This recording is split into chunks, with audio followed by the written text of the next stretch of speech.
भक्तों, क्या जरूरत थी योगी जी को एक मुस्लिम औरत से भिड़ने की। देख रहे हो किस तरीके से जलील किया जा रहा है। ये तुम्हारे चाचा अंकल, इनको किस तरीके से दो मुस्लिम औरतों ने मुंह तोड़ जवाब दिया है, किस तरीके से इनकी बोलती बंद कर दी है। अगर आप भक्त हैं तो इस वीडियो को देख कर जाइए और अपने पापा अपने अंकल की जरा ये सुन के जाइए किस तरीके से इनकी बोलती बंद की है। आप मुसलमान औरतों के हक की बात करते हैं, लेकिन मुसलमान औरतें शरीयत को मानती हैं, शरीयत के कानून को मानती हैं, और वो ये कहती हैं कि हमें तुम्हारे इसमें शरीयत में तुम्हारी दखल अंदाजी की ज़रूरत नहीं है। अगर दखल अंदाजी करना है तो फिर नौकरियों पर करिए। नौकरियां ख़त्म होती जा रही हैं, बेरोज़गारी बढ़ती जा रही। नहीं भाई साहब, हमें तो मुसलमानों की सेवा करना है, मुसलमानों की सेवा करना है, मुसलमानों की सेवा करना। आप ये वीडियो देखिए, लाइक कीजिए। मैं जब तक चचा से बात करके आता हूँ, इस वीडियो को कमेंट ज़रूर करके जाइए। योगी जी की कैसी किरकिरी करिए, ज़रा सुन के जाइए। हिंदुस्तान पूरी दुनिया में साधु संतों, सूफियों और औलिया अल्लाह और स्वामी विवेकानंद जी के सांझी संस्कृति से पहचाना जाता है। क्या आप स्वामी विवेकानंद जी के आचरणों और आदर्शों पर अगर उतरे तो मैं समझती हूँ ज्यादा आप लोकप्रिय होंगे।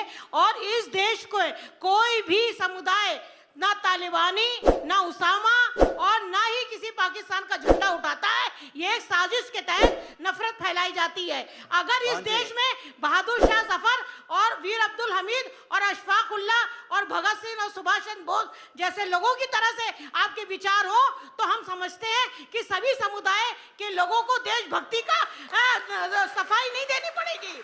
आप लोग सिर्फ देशभक्ति नहीं है, पूरा देशभक्त है। बात सुनिए, स्वामी विवेकानंद जी ने कहा था कि गर्व से कहो हम हिंदू हैं।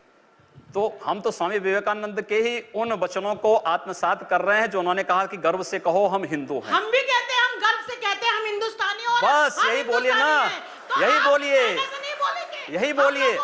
हम लोग यही इसी बात को कहते हैं कि गर्व से कहिए हम हिंदुस्तानी हैं। आपके कहने से नहीं बोलेंगे, हम लोगों की आत्मा कहती है, इसीलिए कह रहे हैं। दबाव से नहीं तो यही तो स्वामी विवेकानंद ने कहा कि गर्व से कहो हम हिंदू हैं।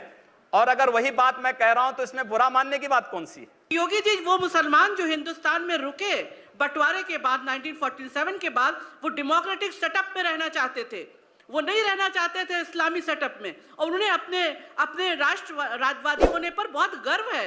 और हमें किसी से सर्टिफिकेट की क्या जरूरत? हम तो रुके अपने इस डेमोक्रेटिक सेटअप में, और हम चाहते हैं कि हिंदुस्तान आगे बढ़े, हमारा भारत आगे बढ़े।